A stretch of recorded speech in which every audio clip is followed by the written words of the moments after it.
चमोली की तो यहां पर बद्रीनाथ नेशनल हाईवे बंद हो गया था, जिसे अब खोल दिया गया है। विष्णुप्रयाग से आगे पहाड़ का एक बड़ा हिस्सा टूटा था, जिससे आवाजाही बंद हो गई। प्रशासन की टीम ने कड़ी मशक्कत के बाद अब हाईवे को खोल दिया। वहीं हाईवे खुलने से फंसे यात्रियों ने राहत की सांस ली है।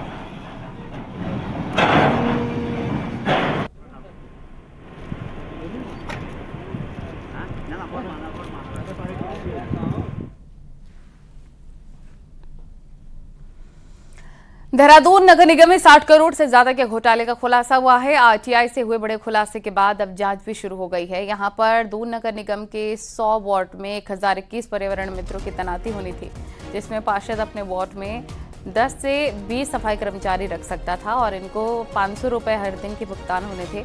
लेकिन पार्षद ने सफाई कर्मचारियों के नाम पर अपने नाते रिश्तेदारों के नाम दे दिए, जिन्होंने सफाई तो नहीं की, लेकिन हर दिन के हिसाब से 500 रुपए इन्हें मिलने लग गए।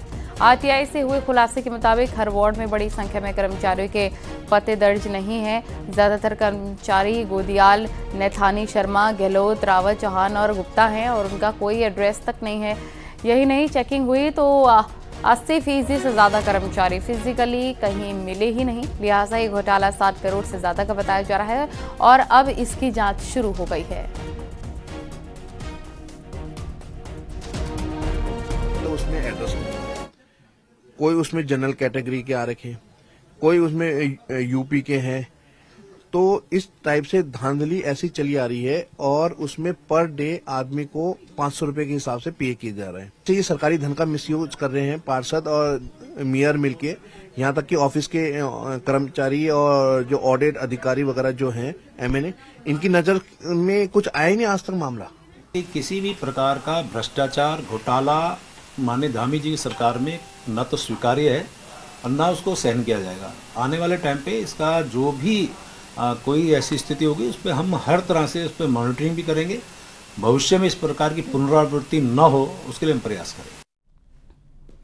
देहरादून पुलिस ने फर्जी BAMS डिग्री मामले में गैंग लीडर इमलाख और उसके भाई इमरान के खिलाफ गैंगस्टर एक्ट के तहत मुकदमा दर्ज किया है।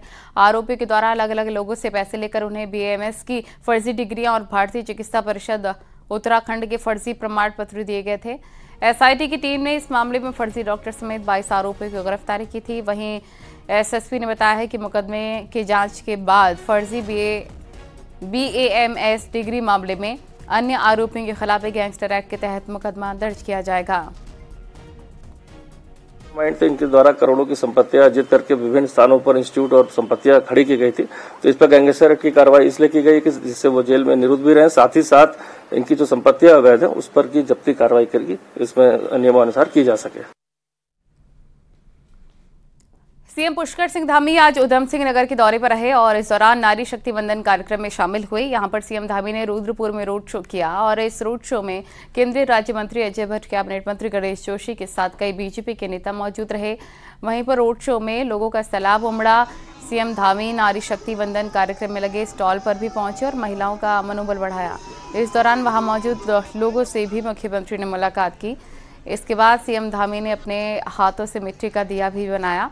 मुख्यमंत्री ने कहा, उधम सिंह नगर जिला एक प्रकार से पूरे भारत की संस्कृतियों का गुलदस्ता है, जो अनेकता में एकता की मिसाल और विभिन्न संस्कृतियों को अपने में समाहित करते हुए विभिन्न संस्कृतियों के समागम को दर्शाता है।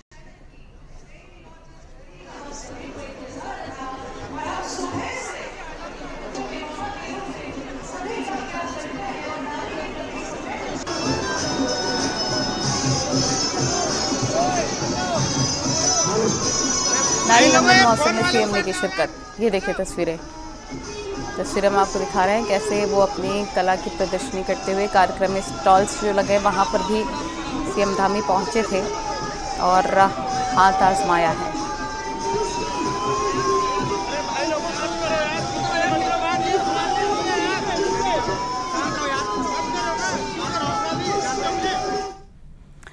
लोकसभा चुनाव में बीजेपी राज्य की 5 सीटों पर एक से ज्यादा महिला उम्मीदवारों को उतार सकती है और इसके लिए पूरी प्लानिंग साफ नजर आ रही है। इसलिए महिला केंद्रित कार्यक्रमों की बाढ़ आ गई है।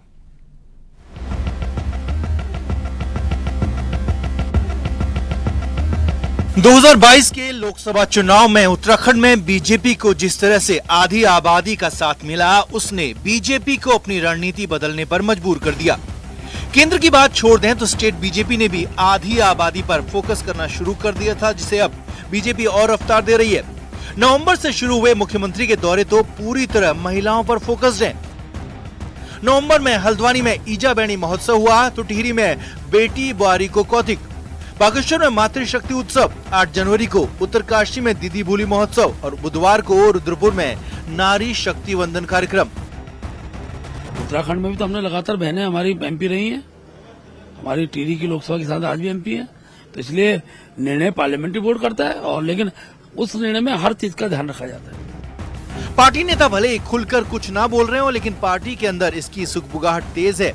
पार्टी के महिला नेताओं में इससे उत्साह है।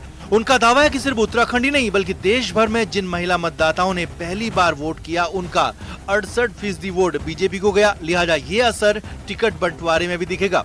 मुझे लगता है कि भारतीय जनता पार्टी ही सबसे ज्यादा इस बार जो कैंडिडेट्स हैं महिला फील्ड करने वाली हैं। हमने विधानसभा चुनाव में भी ये देखा है कि लगातार किसी भी और राष्ट्रीय पार्टी से आगे हम लोग रहते हैं, मंत्री बनाने में भी सबसे आगे हम लोग रहते हैं महिलाओं को। तो मुझे लगता है इस बार जब फाइनल सूची लोकसभा की आएगी तो भारतीय जनता पार्टी ही सबसे ज्यादा पूरे देश में महिलाओं को टिकट देने वाली पार्टी होगी। बीजेपी राजनीति में नए प्रयोगों के लिए जानी जाती है। उत्तराखंड में किसी भी चुनाव में आधी आबादी का वोट परसेंटेज हमेशा ही पुरुषों से ज्यादा रहा है, लिहाजा राज्य में बीजेपी 1 से ज्यादा सीट पर महिला प्रत्याशी उतार दे तो हैरानी नहीं होगी। देहरादून से न्यूज़ 18 के लिए सुनील नवप्रभात की रिपोर्ट।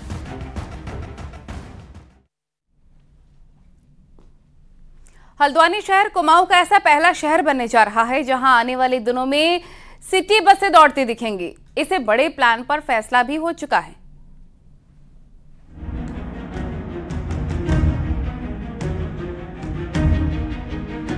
कुमाऊं के सबसे बड़े और व्यस्त शहर हल्द्वानी में जल्द ही सिटी बसें चलती दिखाई देंगी। रीजनल ट्रांसपोर्ट अथॉरिटी की बैठक में इसका फैसला हो चुका है, जिसके बाद लोगों को शहर के अंदर ट्रांसपोर्ट का एक और जरिया मिलेगा जो सुविधाजनक और उनके बजट में होगा। मीटिंग हुई है इसमें एक तो सबसे अच्छा फैसला जो बड़ा प्रोग्रेसिव फैसला जो हल्द्वानी संभाग में हल्द्वानी सिटी के अंदर हमने 6 रूट्स तय किए हैं जिसपे सिटी बसेस चलेंगी। हल्द्वानी शहर का विस्तार तेजी से हो रहा है जिसका सीधा असर सड़कों पर पड़ रहा है। इसीलिए रीजनल ट्रांसपोर्ट अथॉरिटी के सदस्यों ने शहर में सिटी बसें चलाने का प्रस्ताव आरटीए की मीटिंग में रखा था। कुमाऊं मंडल में हल्द्वानी सबसे पहला ऐसा शहर होने वाला है जहां पर सिटी बसों का संचालन किया जाएगा।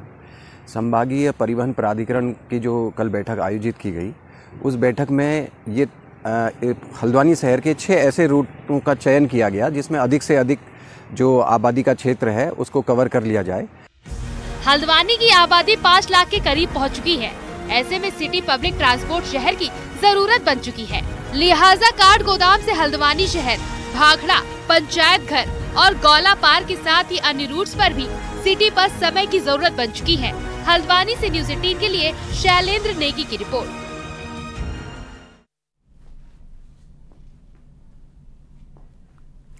जोशीमठ में जियो टेक्निकल सर्वे का काम जारी है। महाविद्यालय जोशीमठ के बाद जियो टेक्निकल सर्वे किया जा रहा है और अभी 8 से 10 मीटर ही सर्वे का काम किया गया है। इससे पहले मनोहर बाग, सुनील गांव, सीधार वार्ड में सर्वे का काम पूरा किया जा चुका है। सर्वे में पाया गया है कि जोशीमठ के नीचे कोई पक्की चट्टान नहीं है बल्कि बड़े बड़े पत्थर, मिट्टी और पानी इसमें मिला है।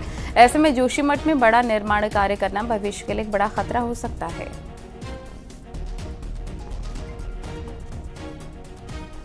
जोशीमठ में लगातार जियो टेक्निकल सर्वे जारी है और इस समय महाविद्यालय के पास हम मौजूद हैं। आप देखिए यहाँ पे एक मशीन लगाई गई है और मशीन अपने सर्वे का काम कर रही है। सुनील वार्ड, मनोहर बाग और सिंधार के बाद अब ये गांधीनगर का जो इलाका है यहाँ पे ये मशीन लगाई गई है और बताया जा रहा है कि पूर्व की तरह यहाँ पर भी चट्टानों को खोजने की कोशिश की जा रही है।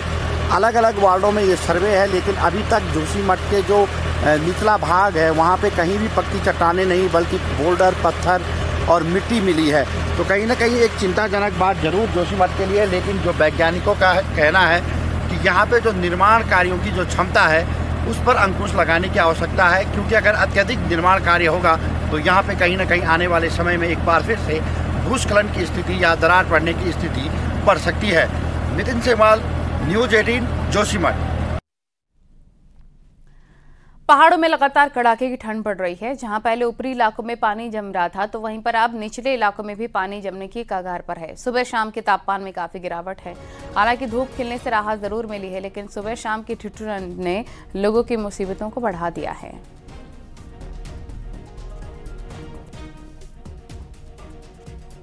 भीषण ठंड पड़ रही है। देख सकते हैं हम तस्वीरें, निचले इलाकों में भी पानी जमने लग गया है। सुबह और शाम के तापमान में भी काफी ज्यादा गिरावट दर्ज की गई है और ये माना जा रहा है कि आने वाले दिनों में और ज्यादा सर्दी सताएगी। पहाड़ों में बढ़ती ठंड ने मुसीबतों को बढ़ा दिया है।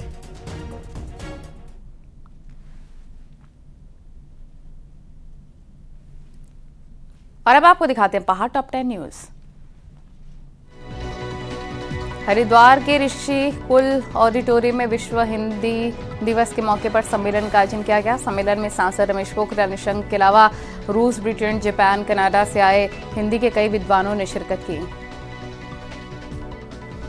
टिहरी में स्वास्थ्य मंत्री धन सिंह रावत ने 113 नर्सिंग अधिकारियों को नियुक्ति पत्र बांटे। स्वास्थ्य मंत्री ने कहा, स्वास्थ्य सेवाओं की सुधार के लिए लगातार प्रयास किए जा रहे हैं।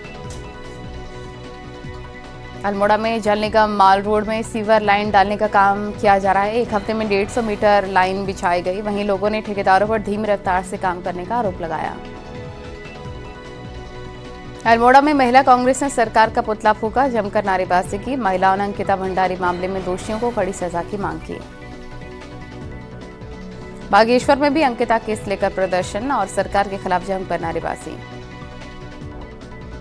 टिहरी में बीजेपी प्रदेश महामंत्री आदित्य कोठारी ने राम मंदिर को लेकर कांग्रेस द्वारा की जा रही बयानबाजी पर पलटवार किया और कहा, कांग्रेस इस देश की संस्कृति और भावना के विरुद्ध है। टिहरी के चंबा थाना क्षेत्र में 3 गांवों से 28 अगस्त साल 2023 में हुई चोरी के मामले में कार्रवाई की मांग तेज। रामड़ो ने अपर पुलिस अधीक्षक से मुलाकात की। कोटद्वार के हल्लूखता में प्रशासन ने कैंप किया। इस दौरान सरकारी योजनाओं की जानकारी दी गई और लोगों की समस्या को भी सुना गया। 15 जनवरी को बोक्सा जनजाति के लोगों से पीएम संवाद करेंगे। उत्तरकाशी धोंतरी गांव और बाजार में कुछ दिनों से ग्रामीण दूषित पानी पीने को मजबूर। पानी की पाइपलाइन में मरे हुए सांप निकल रहे हैं। चमोली के गोपेश्वर में राज्य स्तरीय गर्ल्स वॉलीबॉल प्रतियोगिता का आयोजन किया गया। अलग अलग जिलों से टीम पहुंची है। रुड़की के लक्सर में तालाब की जमीन पर टायर कंपनी के निर्माण पर हाईकोर्ट ने संज्ञान लिया है। कोर्ट ने पूरे मामले पर सरकार समेत सभी पक्षकारों को नोटिस जारी किया है और मामले में 6 हफ्तों में जवाब दाखिल करने का आदेश दिया है। याचिका में कहा गया है कि लक्सर खेड़ा मुबारकपुर में टायर इंडस्ट्री द्वारा गैरकानूनी तौर पर तालाब की जमीन को परिवर्तन किया गया है। याचिका में यह भी कहा गया है कि अधिकारियों के साथ मिलीभगत करके जमीन को परिवर्तित किया गया है। इसमें जवाब मांगा है सरकार से और हमारी ये भी मांग है कि इसमें जो तत्कालीन अधिकारियों द्वारा ट्रांसफर किया गया था उसकी एक एसआईटी द्वारा जांच की जाए। ये अभी 6 हफ्ते बाद रखा है। अयोध्या में राम मंदिर में 22 तारीख को होने वाले कार्यक्रम अलौकिक होगा और प्रभु राम अपने भक्तों पर कृपा बरसाए रहेंगे। राम मंदिर प्राण प्रतिष्ठा पर देहरादून पहुंचे गायक कैलाश खेर ने और क्या कुछ कहा, आइए आपको सुनवाते हैं। हमारे साथ मौजूद है पद्मश्री कैलाश खेर जी। सर, 22 तारीख का दिन, दिव्य अलौकिक दिन और पूरा विश्व जो है राम में नजर आ रहा है। सबसे पहले तो चंद लाइनें आपके जहन में जो आ रही हैं। अजी मैं तो राम ही राम भजूरी मेरे राम, राम ही पार लगावेंगे। और बल्कि ये समझिए, हे जी उतर रही है उतर रही, हाँ जी उतर रही है उतर रही, मेरे राम की सवारी हो, स्वागत करता स्वयं मेरे भोले भंडारी हो। मेरे दाता मेरे महादेव स्वागत करने के लिए खड़े हैं, अगवानी करने के लिए खड़े हैं और सवारी उतर रही है मेरे भगवान राम की। 22 तारीख को हम साक्षी बनकर, दृष्टा बनकर आमंत्रित हुए हैं और ये परम भाग्य है, परम सौभाग्य है। मेरे माँ पिताजी का आशीर्वाद, उनकी प्रार्थनाएं, उनके पुण्यों का प्रारब्ध है, हमारे गुरुओं का अनंत आशीर्वाद हमारे सर पर है और मेरे महादेव की मुझे लगता है छाया हम पर है। बहुत बहुत शुक्रिया सर हमसे बातचीत करने के लिए। कैलाश खेर जी को आप सुन रहे थे, जिन्होंने बताया कि अयोध्या राम मंदिर के प्राण प्रतिष्ठा कार्यक्रम को लेकर वो क्या सोचते हैं। कैमरा पर्सन राकेश रावत के साथ न्यूज़ 18 के लिए देहरादून से भारती सकलानी उनियाल। देहरादून से अब अयोध्या के लिए सीधी बस सेवा चलने से स्थानीय लोगों में खुशी है। मुख्यमंत्री पुष्कर सिंह धामी के निर्देश के बाद परिवहन निगम ने अयोध्या के लिए रोजाना रोडवेज बस का संचालन शुरू कर दिया। ऐसे में अयोध्या राम मंदिर के दर्शन के लिए जाने वाले श्रद्धालुओं में खासा उत्साह है। देहरादून से अयोध्या के लिए चल रही बस का किराया 1095 रुपए है।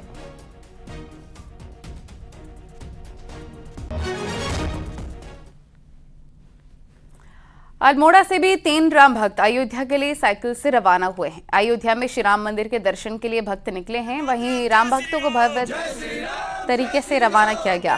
साइकिल में रवाना हुए भक्तों का कहना है कि कई सालों से इंतजार के बाद राम मंदिर बना है, जिसके दर्शनों के लिए वो जा रहे हैं। बरसों से इंतजारी थी हमें राम मंदिर बनने की। आज हमारा राम मंदिर बनके तैयार हो चुका है और हम उसके उद्घाटन पे उस पे जा रहे हैं। हमें बहुत खुशी हो रही है। यहाँ से कितने दिनों का रूट है, कैसे जाएंगे? वैसे तो हमारा यहाँ से करीब 550 किलोमीटर है यहाँ से अयोध्या। हमने बना रखा कि हम 10 दिन में पहुँचेंगे। 20 तारीख को हमारा अयोध्या पहुँचने का यहाँ से वो है। रास्ते में हम रुकते रुकते जाएंगे मंदिर पहुँचने के लिए और राम मंदिर बनाने के लिए। लेकिन इस बार हमारी ये कार्यक्रम होने के कारण हम जा रहे हैं वहाँ पर राम मंदिर, श्री राम मंदिर के पास अयोध्या पे। वहाँ का जयकारा लेते, नाम लेते हुए हम आगे की अपनी जर्नी पूरी करेंगे। अयोध्या में राम मंदिर को लेकर जहां बीजेपी उत्साहित है, वहीं कांग्रेस के नेताओं के हाथ मुद्दे का कोई सियासी तोड़ नहीं आ पा रहा है। मुद्दा लोगों की भावनाओं से जुड़ा है, इसलिए नेशनल लेवल से लेकर स्टेट लेवल तक के कांग्रेस नेता फिलहाल चुप हैं।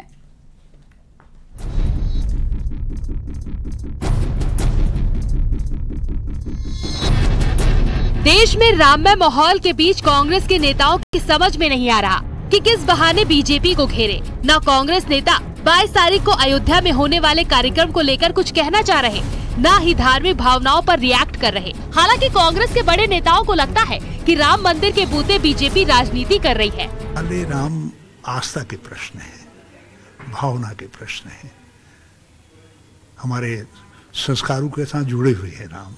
भाजपा के लिए राजनीति है, तो वो राजनीति कर रहे हैं, वो अपना काम कर रहे हैं।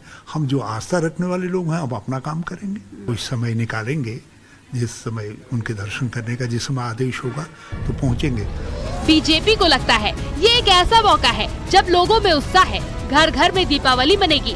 ये कोई राजनीतिक मुद्दा नहीं कि उनके भी जो समर्थक मतदाता हैं भगवान राम का अक्षत भी ले रहे हैं और चित्र भी घर के अंदर ले जा रहे हैं, और इसलिए इस प्रकार के विषय उनके द्वारा बताए जा रहे हैं।